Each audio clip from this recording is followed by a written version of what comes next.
Prime Minister Meloni has thrown her lot in with Joe Biden and the United States of America, even at the cost of relations with other members of the European Union. But that is proving no defence to the thousands upon thousands, 10,000 in the last 2 days of illegal immigrants from Africa arriving in Lampedusa. Mind you, it's not so long ago when the Italians were invading Africa, but this time they were armed to the teeth and intent on conquest. Yes, that's right. The Italians in Libya, the Italians in Abyssinia, remember that in particular. The Italians were once a great colonizing power and thought nothing of invading African territories and indeed other territories, like Albania, for example. I'm not even going to touch on the period of Roman conquest when Italy conquered most of the world, certainly much of Europe, except Scotland, where they built a wall to keep us out. Hadrian's Wall, it's called, although Hadrian himself never laid a brick of it. I make the point to counterpoint the French invasion of Africa, which is apparently imminent. And that's not the first French invasion of Africa either. Otherwise, half of West Africa would not be francophone today, would not be using the French franc as their compulsory currency, would not be forced to deposit their sovereign wealth in French banks, and would not be selling for 80 cents a kilogram uranium that actually costs 200 euros per kilogram on the open international market. I mention Niger by allusion because that's where the French are planning to invade. I think they'll have a very hard time, not just against the Niger army, but the Niger people, and the Burkina Faso army, and the Burkinabe people, and people in the neighboring parts of Nigeria who are entirely the same people as live across the imperialist drawn border in Little Niger. I look forward to the French getting a bloody good hiding. I'll make no apology for saying so. There is no case for France to invade Niger for the sake of what? 198 euros and 20 cents a kilogram. It's time for France to accept that its days in power, both as a direct colonizer and then as an indirect colonizer, are over, and the African people have every right, indeed every duty, to rise up against the European colonialist army that appears to be gathering. A gunboat has just arrived in neighboring Benin, and there are reports of French armed formations forming up in certain West African countries. Shame on those. Shame on those. But the big story tonight, apart from the 9/11 anniversary, to which I shall turn in a moment, is the storm that is brewing in the Kremlin, as the midnight oil is being burned, as the Russian government decides how to respond to the potentially world historic attack last night on the Russian Navy in Sebastopol in Crimea. In 1854, Britain and France attacked that very place, and the Russians made a stand there. It's called the Defense of Sebastopol. Look it up. The French and the British chose that moment and that place to attack that which they thought was the heart of the Russian Empire at the time. The Russians have never forgotten it, even if most of you have never heard of it. The European powers invaded Russia time and time and time again. It's the principal reason why Russia will not accept the presence of NATO in the Ukraine on its borders because invaders have traditionally invaded Russia from those territories. If you can't see that, you're probably willfully blind. If you can't understand that, then whilst you may have the defense of being stupid, it's unlikely that that defense will pass muster. The Russians know that Crimea, which is indeed their heart, and which has been the fortress of the Russian Navy since before the United States of America existed, will never be surrendered, and therefore can only be attacked, and only when in dry dock, and therefore bereft of anti-missile weapons with which to bring down any attacking force. But the big thing about last night's attack on Sebastopol was that it was a British attack on Crimea again. 1854, 2023 are days that will live in infamy, in the Russian character, in the Russian body politic, and in Russian intentions, which are right now being hammered out in the Kremlin. 10 British Storm Shadow cruise missiles were launched at the Black Sea Fleet in Sebastopol last night. 7 of them, it's said, were brought down. None of us can know exactly what came down and exactly what got through.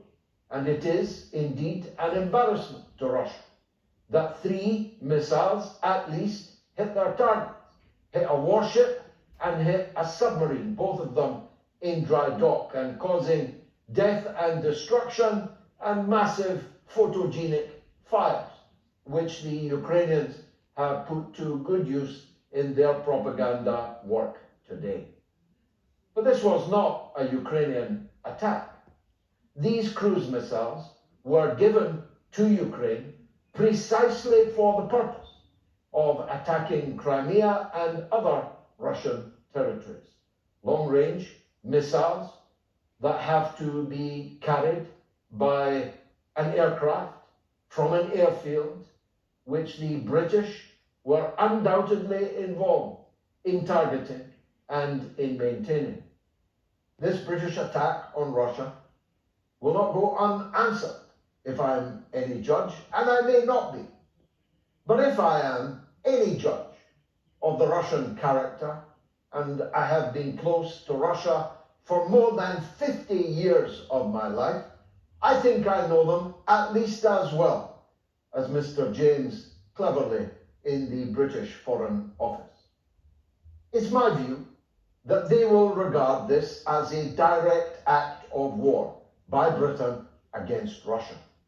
They will not accept that the hands on the joystick of the airplane that launched them may or even may not have been Ukrainian.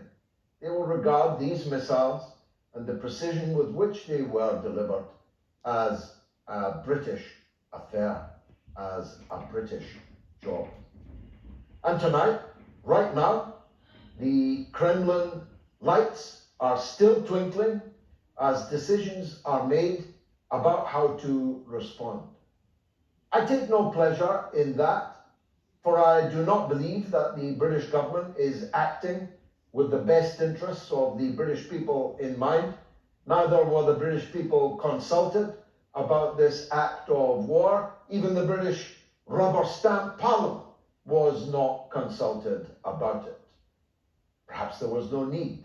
There's no opposition, none at all inside the British Parliament. How different from the day that the Labour opposition stopped David Cameron in his tracks when he was about to launch a blizzard of cruise missiles on the Syrian Arab Republic only a few years ago. Now there is no one, not one, not a mover, not a seconder, let alone a teller, to muster any opposition to the British government's actions. But I think that Britain is going to pay for this attack on Sebastopol. It may be tomorrow, it may be next week, it may be next year, but I believe that Britain is going to pay a price for its irredentist, insane hostility towards Russia, which has stretched unbroken, except for a brief period when Russia was lying drunk on the floor and having its pocket picked under Boris Yeltsin, unbroken since 1854, and indeed even before that, since the time of Catherine the Great. That peculiar, ancient hatred of the British ruling elite for the people of Russia, a ruling elite now joined by juvenile Trotskyite scribblers in the British trade union movement at their Congress in Liverpool this week. This hatred of Russia will not go unreciprocated. And we'll be here as the mother of all talk shows to tell you what seems to have been decided in the Kremlin this evening. That is, if we're all still here. Speaking of storms, a storm has swept away thousands of lives in eastern Libya.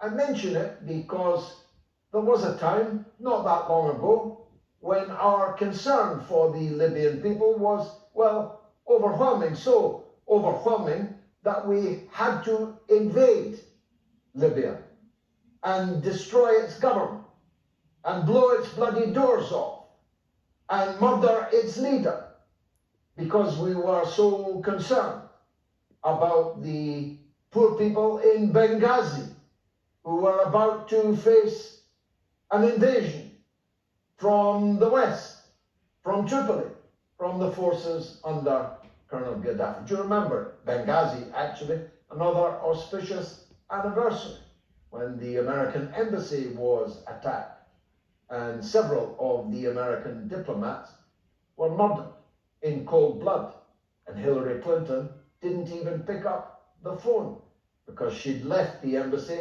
all but naked as the hordes of Libyan Islamist fanatics surrounded it. But all that sympathy, empathy, all that concern for the people of Libya would appear to have evaporated overnight. The thousands now being washed up on the beach in Libya go almost completely unremarked in the very same media that was filled wall to wall with the need to invade Libya just a decade or so ago out of our concern, our tender hearts for the fate of the Libyan people. Not a finger has been raised in support, in defense, in assistance for the people of Libya.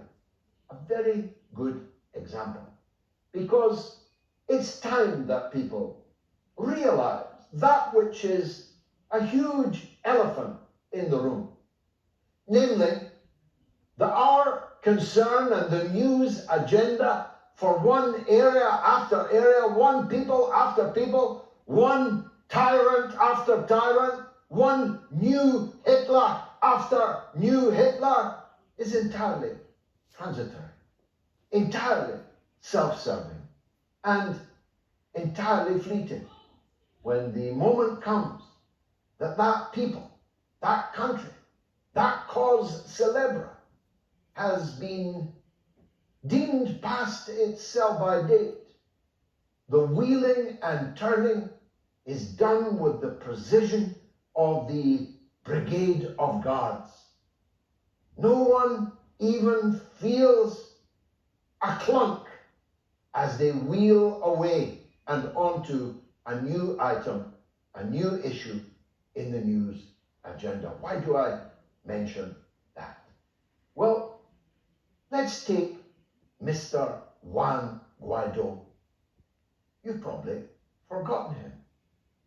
But the British government, the European Union, the American government, the Bank of England, the courts in Chancery Lane, all decreed that Juan Guaido was the new president of Venezuela, and more importantly, was thereby the heir to the very considerable sovereign wealth of the people of Venezuela, which was all handed over to Mr. Juan Guaido. The fact that Juan Guaido was not even the leader of the opposition in Venezuela, never mind the president, the fact that nobody in Venezuela regarded him as the president of the country, the fact that nobody ever cast a single vote for him as president of Venezuela, he was deemed to be the president of Venezuela and given $1 billion, $2 billion more of Venezuela's gold by the Bank of England, in parenthesis, guaranteeing that only a grade 1 idiot abroad would ever deposit a penny of their sovereign wealth in London again. This matter was fought out in the courts, and the courts found in favor of Juan Guaido. Where now is Juan Guaido? He's a student at a college in Florida, USA, long forgotten in Venezuela, but not forgotten by those of us with a memory longer than that of a gnat. We can remember many other such stooges that were for a fleeting moment the great white hope of empire. There's a man now enjoying undreamt of wealth who was just a year and 4 months ago the president of Afghanistan, so-called, who left with sacks full of banknotes of every denomination overnight as a dismal, grisly end to a 20-year war and occupation of Afghanistan closed just like that. All those tens of thousands who lost their lives, all those trillions of dollars that we spent in 20 years was over almost in a heartbeat, although many a heart stopped beating on that final day. The truth is, we never cared a fig about the people of Afghanistan.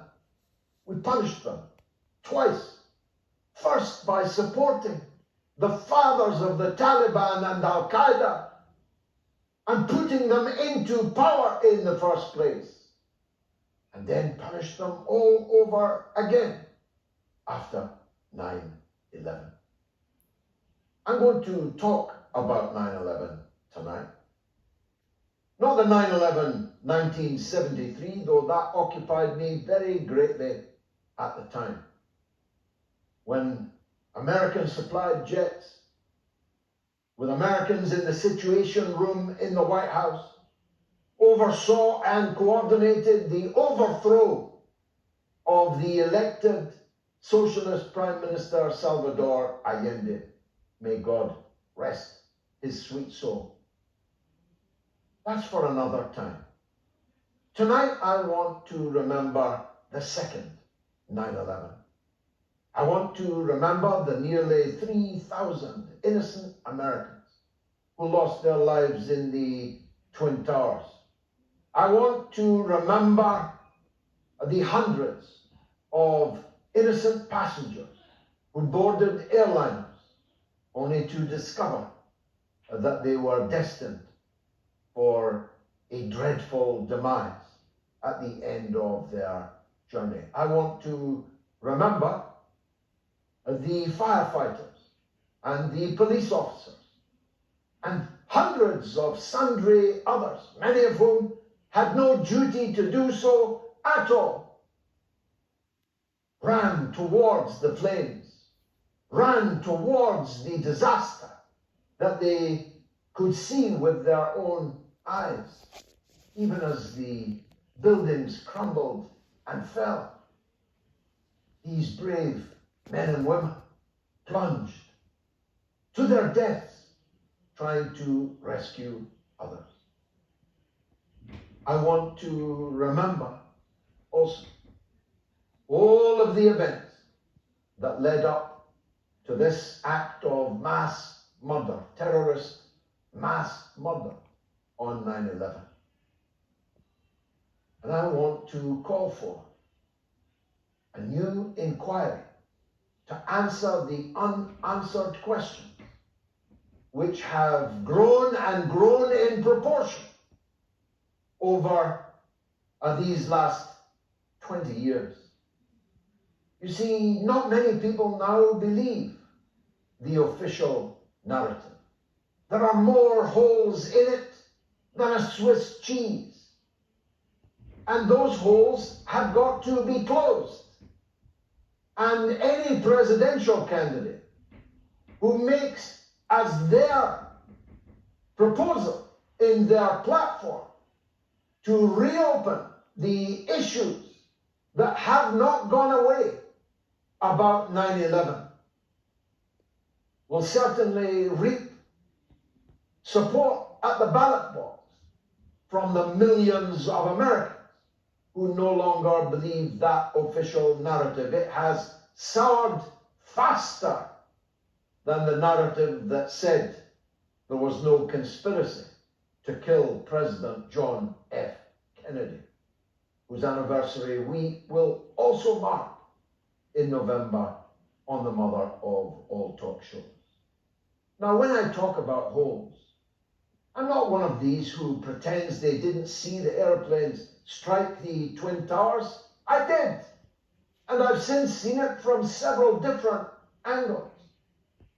Those who describe these planes as CGI planes inserted by the US government or by television are either fools or knaves, insulting the memory of those who died, insulting the memory of those who were on the planes and lost. I don't know in their theory whether all these people are still alive on a love island somewhere in the Caribbean or in the Pacific. But it's a big insult to say that planes didn't hit those Twin Towers. But who was flying those planes is an increasingly open question. Who, where, are Al-Qaeda is an increasingly open question. The skill with which these aeroplanes struck these buildings without navigational aid, but their own flying skill alone, is highly suspicious to me. Building 7, which fell down in its own footprint when struck with no planes at all, is very suspicious to me. The plane that hit the Pentagon doesn't look like a plane to me. And if a plane, the striking of a target so low by some fledgling Arab local flight school graduate with no graduation certificate who couldn't land a plane is very suspicious to me. The conduct of the Bush administration in the days immediately after 9/11 are very suspicious to me. The use to which 9/11 was put to murder millions of people all over the Muslim world is very suspicious to me. Who these hijackers were, who they were really working for, is very suspicious to me and to millions across the world, not the least in the United States of America, not the least in New York City, where most of the killing took place. So I believe it's time, more than time, to start a proper debate and to try and fill in these dreadful, awful holes.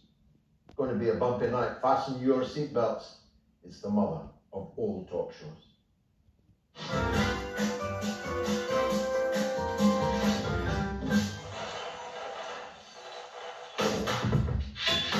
I defy anyone to contradict the point that I just made, that every person alive today was born of woman. So why would we say that the people in the labour wards, in the maternity units, are people who are giving birth? Why can't we say women? Why can't we say mothers? Why can't we say women who are breastfeeding, mothers who are breastfeeding? Why do we need to say people who are chest feeding?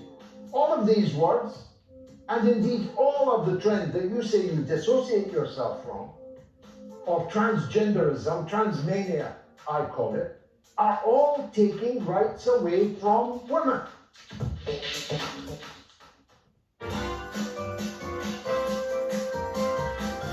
You are listening to the mother of all talk shows with George Galloway.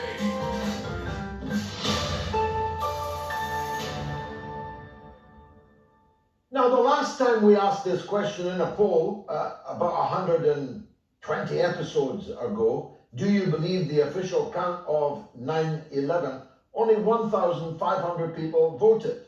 15,000 people have already voted, and I'm only announcing this poll now. Do you believe the official account of 9/11? Yes or no? You may disbelieve it for any number of reasons, but do you disbelieve it at all is the question. You can vote on my Telegram channel, t.me/George Galloway, on my Twitter, on my X. You can vote on the YouTube community poll and on the YouTube stream. The phone numbers to call if you want to comment on any of the issues raised tonight, here are the numbers. Free of charge in the UK and Ireland, 0808 196 5522. That's 0808 196 5522. And toll free in the United States and Canada, +1 844 944 3344. That's +1 844 944 3344. And if you're in the rest of the world, which, let's face it, easily most of you are, it's 44203 966 2625. 44203 966 2625.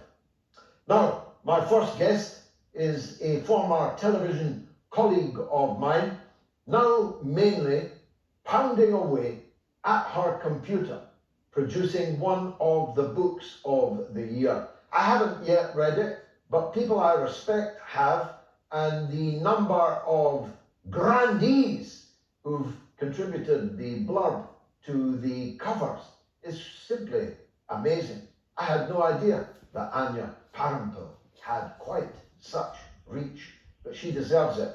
Anya Parampil joins us now. Anya, it seems like a lifetime ago when we used to talk every night during the week on the television. So much has happened since then, not the least of which you've written a blockbuster, Corporate Coup. Tell us what it's about. Thanks so much, George. Yeah, people probably mostly associate me with video, but for the last 2.5 years, I've worked to compile my reporting on Venezuela, the failed, absurd attempt to install a coup government in Caracas before an actual, they rolled out the regime change mission accomplished banner before they'd actually changed the government.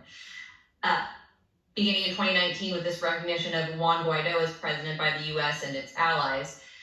I compiled my reporting, which I spent over 3 months in Venezuela over the course of 2 years. I developed close relationships with people on all different sides of the political spectrum. Obviously, people have seen my interviews with members of the government, But I also maintained good connections on the opposition side, surprisingly enough.